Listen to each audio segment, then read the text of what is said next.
20 years ago, there were scandals about people going through celebrities' bins, rooting around and trying to find out what takeaway they'd have had that before.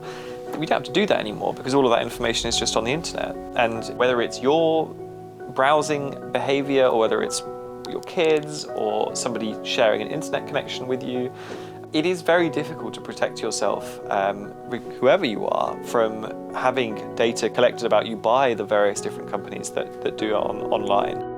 Big data has no privacy. Effectively, it's as much information on you as can be gathered in one place as quickly as possible. The information that is probably very personal to you is being held by people that you don't know.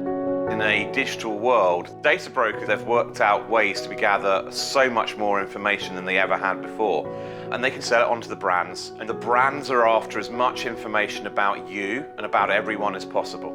They don't ask enough questions about where the data's come from, and if you look at the custodial chain of where data's come from, often it is very dubious.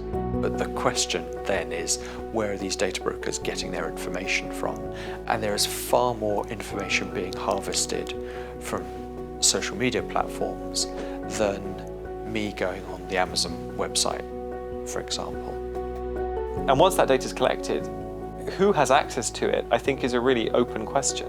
This is the sort of predictive sort of data economy that we are talking about here. It is, there is a lot of information being processed about us without us knowing about it.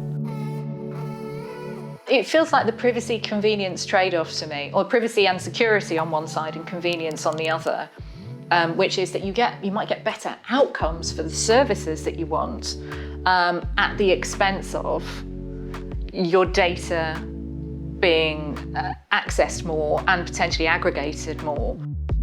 There was a case fairly recently of a sort of app for Muslims in the US to sort of time their prayers, which it was later found out was not only selling their location data to a data broker, but then that data broker was selling it onto the US government, which for some reason was interested in having all this data. So it's really not just a matter of trusting the brand, it's trusting the brand and then having to trust whoever they're selling it to and then whoever that person is selling it onto for infinity. If you wanted to maintain a better control over the data that is out there, you would spend a large part of every day of your life endlessly reading terms and conditions of use for every website you used or for every third party that the websites you used had sold your data to or sent your data to.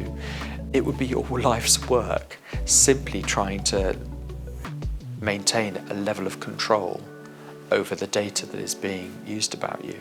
I don't think that's fair.